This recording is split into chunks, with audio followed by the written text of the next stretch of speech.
Alright, hello everyone, welcome to the video. I'm Swyte, and today I'm just going to be making a short video explaining what the journey mode powers do. So I've started this journey mode world, and I might be playing on it in other videos that I make in the future. I am not sure, but yeah. I know that this video kind of idea has already been done explaining the powers, but I figured I'd do it anyway for anyone that has watched my videos who maybe just doesn't know what they do. Anyways, we have the duplication menu, which is self-explanatory. It duplicates items for you. Once you're able to duplicate them, you can just find them in here and duplicate them freely.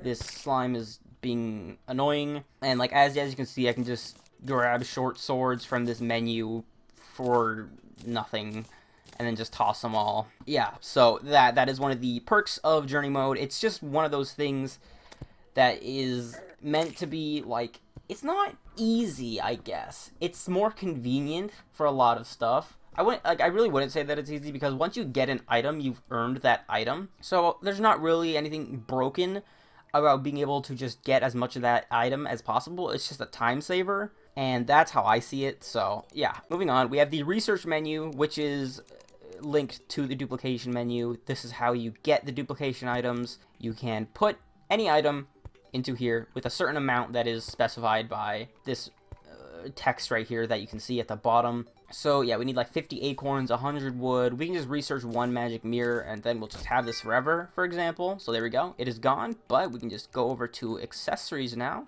Or no, it's not accessories. It's miscellaneous. And then we have the magic mirror again. Yeah, we can do this with everything. As long as we have enough of them, we can do it with anything. Same thing with like rope. You got 100 rope. You start out with 100 rope, so it's just saying, hey, get more rope. And there you go. You got unlimited. Let's see. Will it grab like a stack? It does just grab a straight up 999 stack. And can you can just also select a certain number of them. Okay, but yeah, that is the research menu. I think that this is such an awesome thing for Terraria, and it really breaks the mold of, you know, typical games that have a creative type of mode. It really just changes it up, and I think that it is very well done. Moving on, we have the time menu, where we have different preset time settings right here that we can switch it to at will. We can change it to dawn, noon, dusk, and to midnight. And I can't see anything now. The slimes are going to bully me. And then as well, we can freeze time, which is helpful for obvious reasons if you just don't want to bother with switching the time around whenever it's not a time that you want it to be. You can always just freeze the time and it'll stay where it is. The sun will stay where it is. Or, no, there's no moon. Yes, there is a moon. I am so dumb. Why did I just say there's not a moon? There's... I don't even know anymore, dude. No, yeah, it'll freeze the time, so it won't get lighter or darker, and drops and mobs that spawn at that time will continue to spawn until you decide to unfreeze it. For the time speed slider, it's pretty much just what it says, the 12 times, 24 times. If you move this up to here, time will move by 12% faster. As you can see, it's getting light quite quickly, and the clouds are moving fast. You can turn up to 24, just makes everything even faster. So yeah, we'll just keep that at 1 though, because I like my daytime. Next up, we have the weather menu. For the wind control slider, this is basically what it says. Again, most of these are self-explanatory. You can just change the wind at will, the speed at which the wind goes, which will be like how fast leaves blow in the clouds, I assume. And I'm not sure exactly if this affects anything in-game, if it affects your movement or anything else. I am not sure, but this is an option that you can do. If I just turn it over here to the west, the clouds are now flowing to the left. And I think that it starts not event, but like it changes the music and stuff if it's super windy. And that next thing down, we have the wind change enabled, and what I believe this does is it disables the ability for the world to naturally change wind, because there's not really anything else that this would do. So if you set it to a certain wind, then it will stay there. It's basically the same thing with the with the rain. You control how hard the rain can pour down with the slider. From a drizzle, which is the normal rain event that we're all used to. I'm saying event, but it's just like, it's that time when it's raining, music changes, other mobs spawn, etc.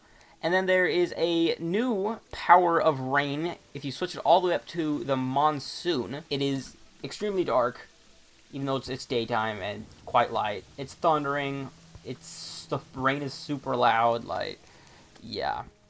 So let's just turn that all back down and go to clear skies. And yeah, so that's cool. It's not really anything that's like major, but it's just something that's nice. And then the rain change is the same thing as the wind change. You can disable the world's ability to naturally change the rain cycle, or you can keep it on. We have the personal power menu, and this doesn't have that much. This has a increased placement range ability, which is automatically activated. You can turn it off if you want, but I just think it's a very useful thing. I mean, it's not like broken or anything, because like it's not like you can reach across the entire map and place things. At least I don't think that's how it is anyway. I can try it, of course. Yeah, it won't let you do it over there, but it gives you a significantly increased placement range, and that's very nice for building, because it can be really annoying to build and just not be able to reach a certain area. And then you have to like build around your structure or fly there or grapple there, and it could be a pain in the butt. So I like this feature. We have God mode, and it's God mode. You can't be hurt while you're in God mode. Yeah, it's a great thing for casual players who are just chilling in the game and not like actively going after monsters and stuff. And especially for building as well, because building with mobs all around you just kind of sucks, especially in the nighttime or in areas that are just infested with mobs like the underworld or the corruption or crimson.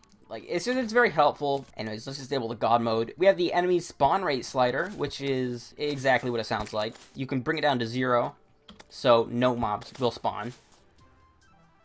Freaking the wind music started. I'm like, what is happening? It's just the wind music. That has nothing to do with what I'm talking about.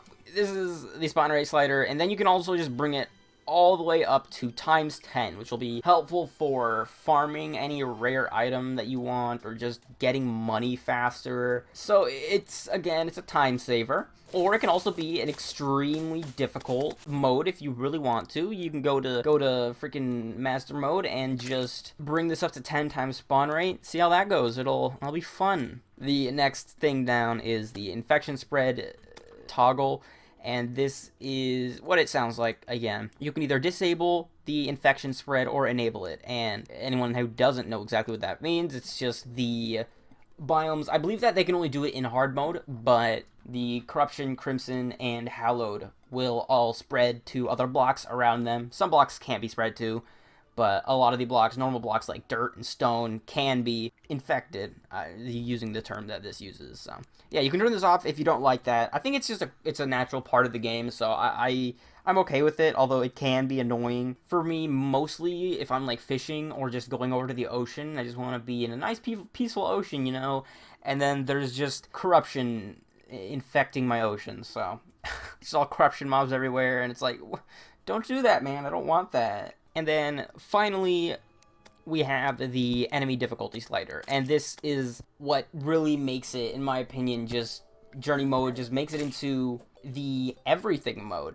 because that's literally what it is. You can either bring it down to this very basic journey mode. If you turn it down to journey, things will die super quick, like that slime just died with 7 HP. This slime is 80 HP. I'm not sure if that is kept because it spawned in first before I changed it down, or if that's just how it is. I don't know. But yeah, and then you can change it up to normal mode, or classic mode, whatever you want to call it, and then up to expert, and then you can also bring it all the way up to master. If you're in master mode, you get an extra accessory slot to start out.